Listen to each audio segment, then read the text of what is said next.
Vera and Sergei kiss each other urgently in the apartment. Suddenly, a noise interrupts the moment.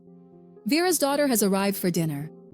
Vera pulls away instantly. She composes herself and puts some distance so as not to make Masha uncomfortable, but a heavy atmosphere lingers between the three of them. Masha walks over to the kitchen.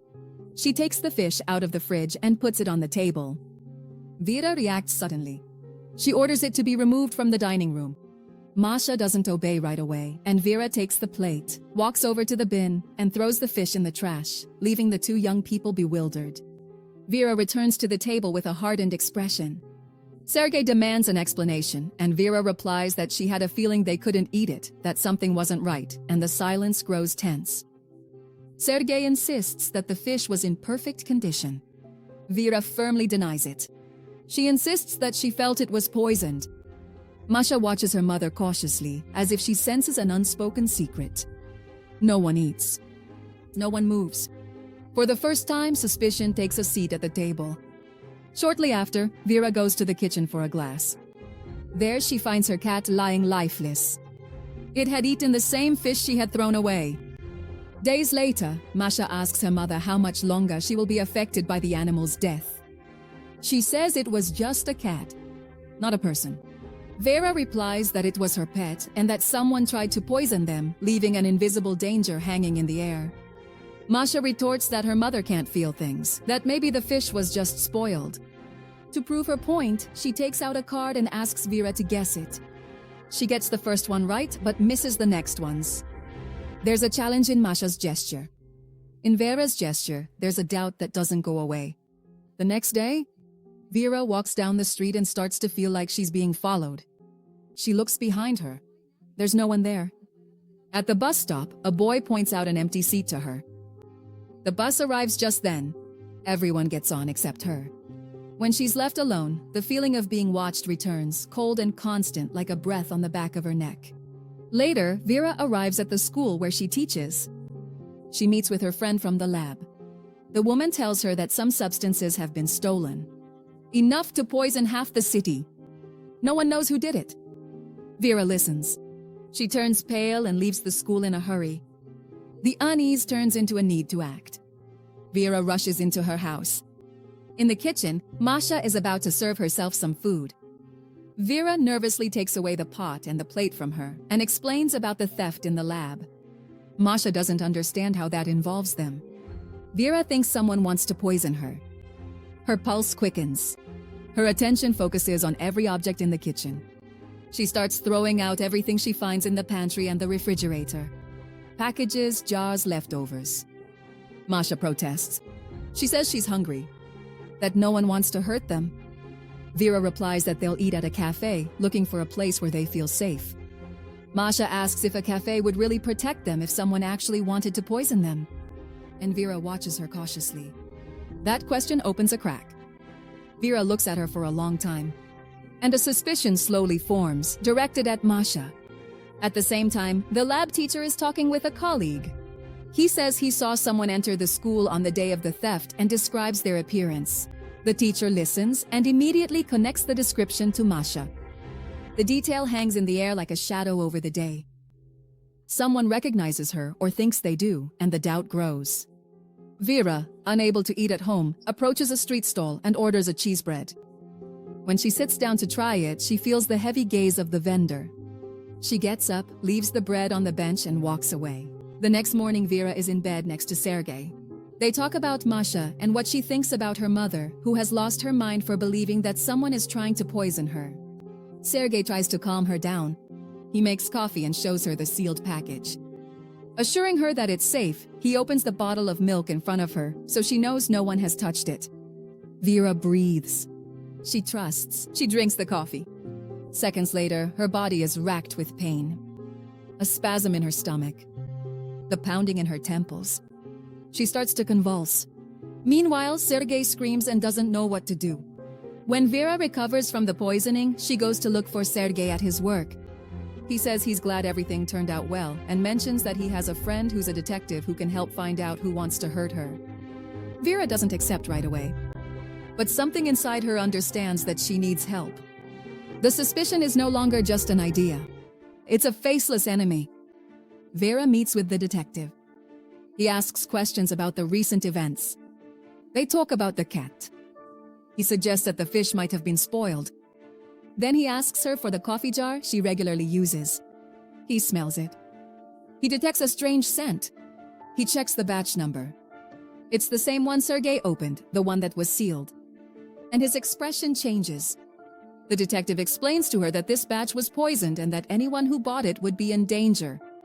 It's not a targeted attack, but rather the act of a madman against many. After this, Vera and Sergei feel relieved. The paranoia eases a little. They take a moment to breathe and share a tangerine. Suddenly, Sergei pretends to have a stomachache. He puts his hands on his abdomen. He fakes convulsions. Vera screams and vomits the fruit, terrified, until he admits it's a joke. The relief shatters into 1,000 pieces. Trust is not just wounded, it begins to die. The next day, Vera meets again with the professor from the laboratory. The woman reports that another chemist has disappeared. This time, it's a substance that is applied to clothing and burns upon contact with the skin, a silent way to cause harm. The idea of an attack is reinvented. It's no longer in the food, it's in what you touch. With this in mind, Vera arrives home. She sees Masha doing laundry, including some of her own clothes.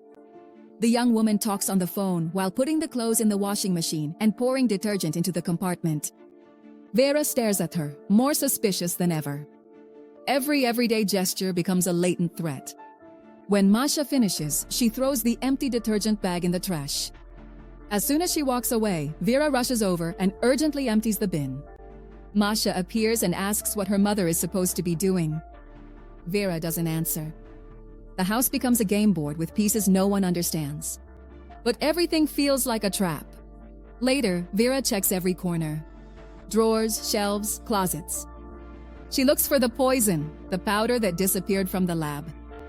She finds nothing. Until while hanging clothes on the line, she sees a test tube on a shelf. Inside, a trace of powder, evidence that cuts through the air. Vera goes to Sergei and tells him she suspects Masha. He scolds her. He says he doesn't believe the girl is capable of something like that his wife is being paranoid. Vera shows him the test tube. Sergei is left speechless. He asks for the tube to hand it over to the detective and put the doubt to rest. The decision seems clear, but chance does not. The tube is left where they are. Someone steps on it by accident. It breaks on the floor. The person who steps on it mistakes it for trash and throws it in the bin. When Sergei goes to look for it, it's already gone. The evidence disappears at the speed of a careless moment. In the next scene, some rats are eating in the dumpster. They taste the contents of the tube and die immediately. No one sees them fall. Only the dumpster keeps the secret. Shortly after, Sergei meets with Vera and lies to her.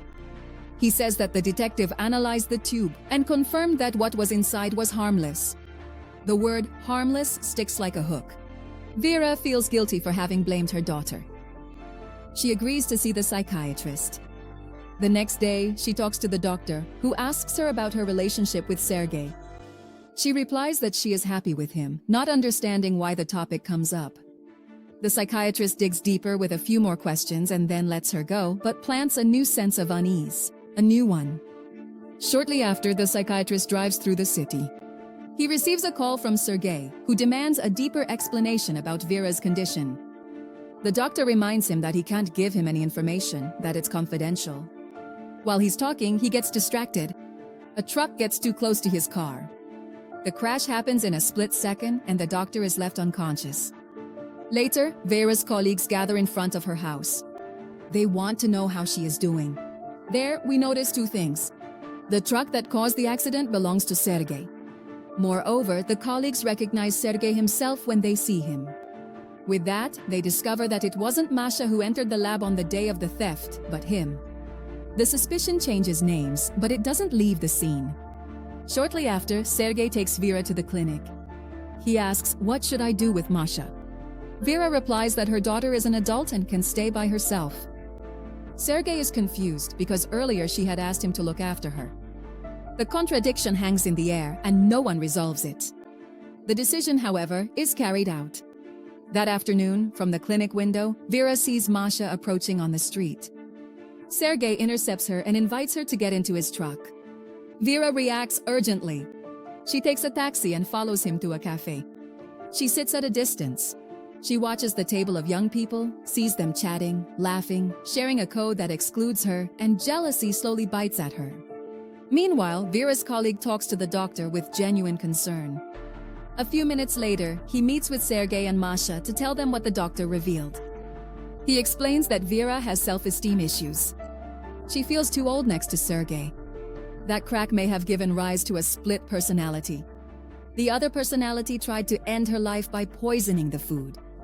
When Vera was lucid, her colleague recalls, she remembered the moment of the poisoning and felt it as a revelation, not as something she herself had done. The enemy she was afraid to discover might live inside her. Masha listens, overwhelmed. Sergei swallows hard. The man concludes that they must take care of her because most likely she will try to take her own life. Without wasting any time, they all go out to look for her. They find her at the top of a building. Leaning over the edge, the wind blows hard and her figure trembles.